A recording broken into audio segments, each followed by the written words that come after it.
Good evening. This is Robert Cornicelli, National President for Veterans for Trump and Veterans for America First. With me today, I have a very special guest, Jacob Turner. He's running for State Senate District 27, I believe, in Missouri. This guy is the real deal, 8-year Marine. Welcome, Jacob.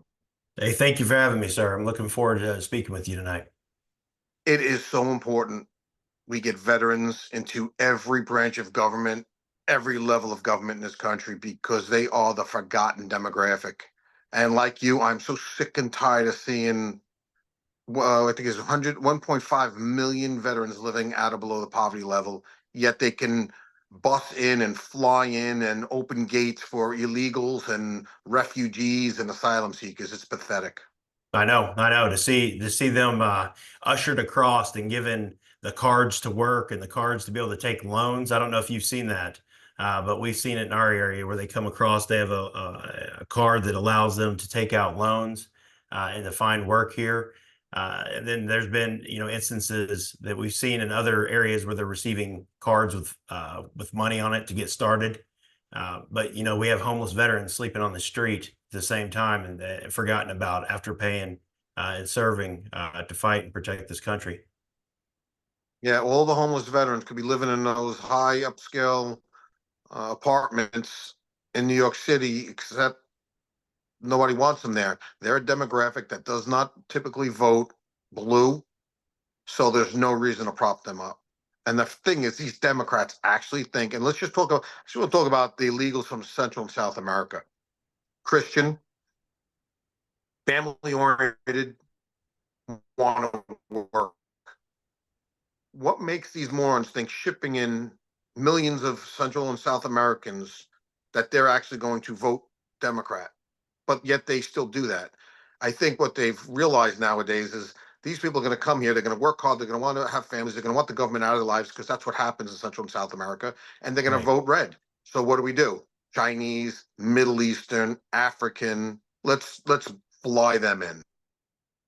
Yeah, I mean we're seeing it come. I believe it was Eric Weinstein or Brett Weinstein, maybe one of the biologists who was saying that he went down to South America to study for his biology program. He was down there doing an experiment. And there's a certain area where they were finding camps, folks from China who would come. They had encampments there, just getting ready to travel to our border. So it's a lot more folks than just the people in South America, like it's portrayed in the media. I went to El Salvador in the early 2000s. I did a lot of work down there. I'd bring computers and school supplies, and I was amazed at the amount of Middle Easterners, Muslims being brought into Central America, and then they would start their trip up here. And this was the early 2000s. Right. Right. Yeah, I mean, and we've seen it happen in other countries, right? Where people have come in, immigrated illegally. They set up little neighborhoods and they haven't became part of that country or assimilated to that country. They bring their ideas and they want to force their way onto the people that they've chose to live in to their country, and it's disturbing. You see what's happening in England. You see the violence that's on the rise. You see the violence that's already on the rise here in America, and we're just starting to see the effects now. It's going to get much worse, and so I'm looking forward to President Trump being elected, strong governor candidates being elected like Senator Bill Eigel, and so that we can do what's right and deport them back home. Yeah, we need Missouri. We I was need just on the Missouri. phone with a guy, Jordan Ridley. He's running for state house. He's a state representative in Georgia, and I'm like, bro, you got to make sure that Georgia stays red. It is red. You got to just overcome the cheating. I don't think we have much of that in Missouri. Maybe we do, No, we have a different but we have a different kind of problem in Missouri. We have campaign conservatives. So, if you look at the wait, analytics of what? we have campaign conservatives here in Missouri. So we have a lot of people that the Democrats have figured out that they can't win on a Democrat ticket, so they just run on the Republican ticket. They say the right things, they get elected, and then if you look at our legislative breakdown, we vote more purple than anything. The people here are conservative. The base is red, However, we're having problems right now with our legislators not living up to their campaign promises. We had that here in my own district. We had two people running for assembly for House of Representatives. One guy, just Ralph Elsley, pure conservative.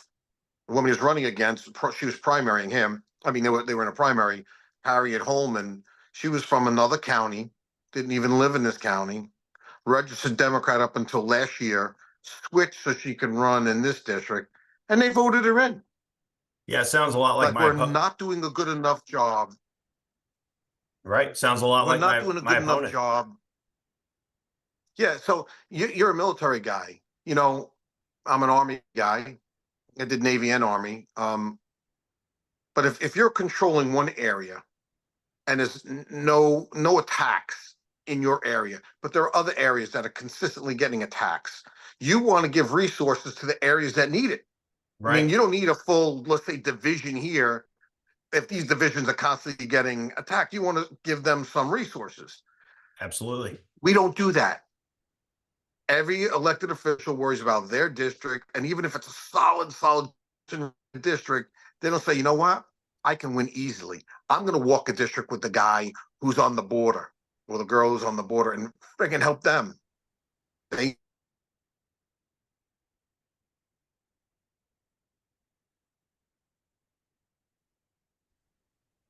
That's exactly right. We've got to start stepping up. We got to start making sure that we're working across the district lines to make sure that we have good conservatives all across Missouri, and then hopefully all other states follow suit. I feel like we're doing a very good job this election season when it comes to our governor candidates, our statewide candidates. In my district, we've always had more moderate elected officials. For some odd reason, with us being 80% voted for Trump. But our candidates seem to be more on the moderate side. So we are up. 2024 is a big year for this district. There's multiple seats that can flip as far as state reps seats inside the Senate district, and I think that we will go more conservative and actually represent the people that live here. So I think this is the year it's going to really well, change for us. so what are you bringing to the table? What we need more legislation. I was telling Jordan before, this. If you're a captain with 20 years, you make the exact same as the other captain with 20 years. But your BAH, your basic allowance for housing, augments where your zip code is.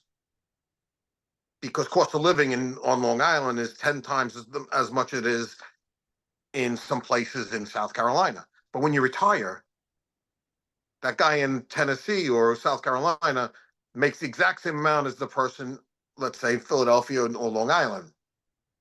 So how do we attract retirees, not just veterans, retirees to these pure red states to keep them strong?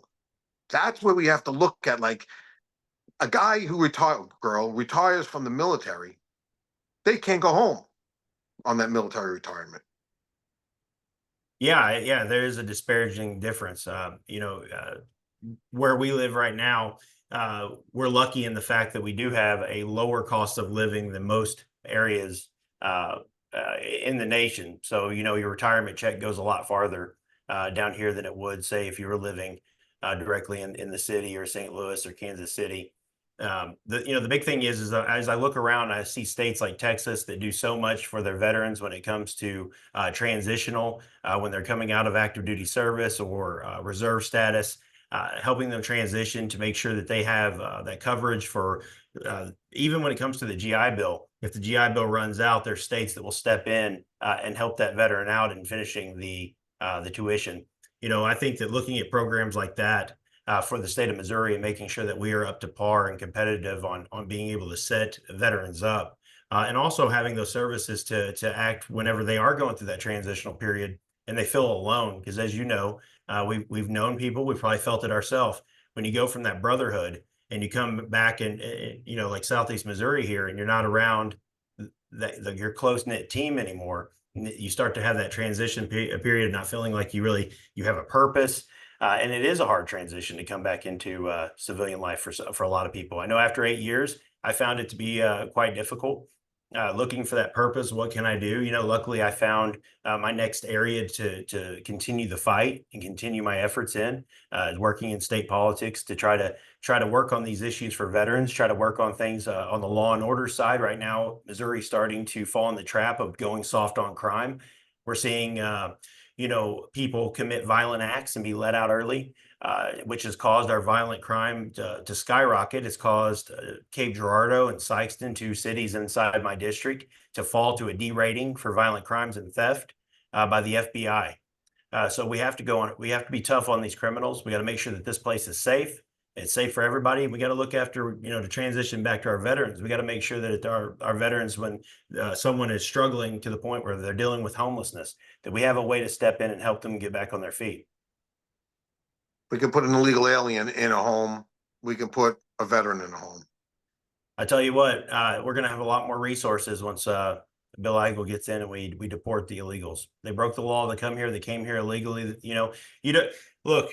I've heard the argument. It's about the deportation. Being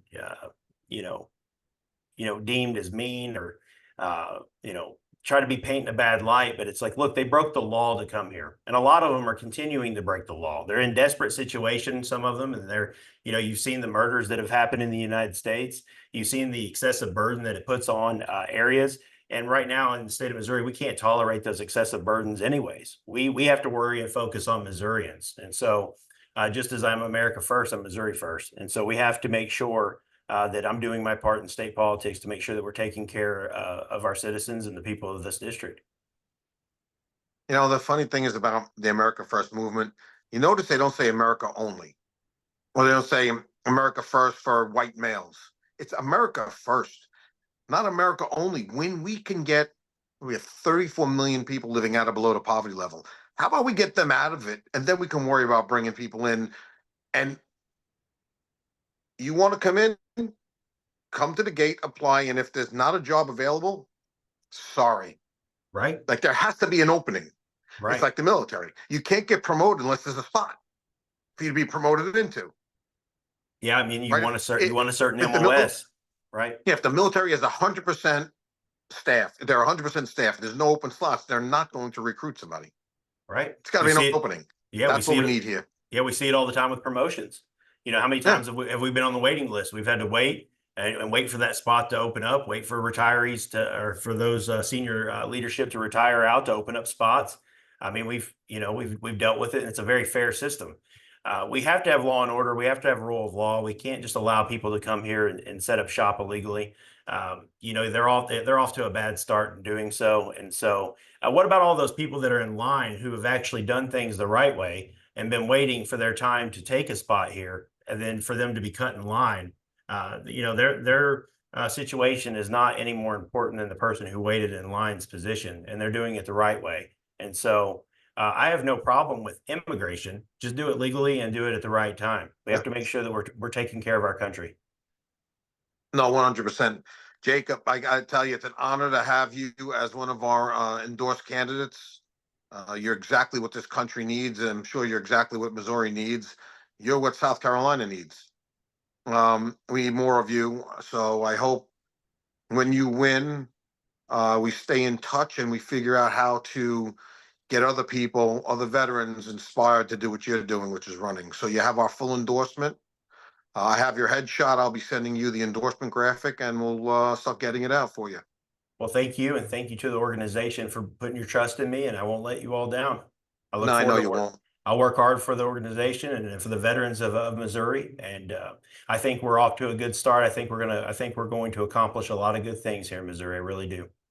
Hey, if you did 8 years in the Marines, you'll do fine in the Senate. Yes, sir. Well, God bless you. All right, brother. You same here. You take care. Yes, sir. Bye-bye. Take care, brother.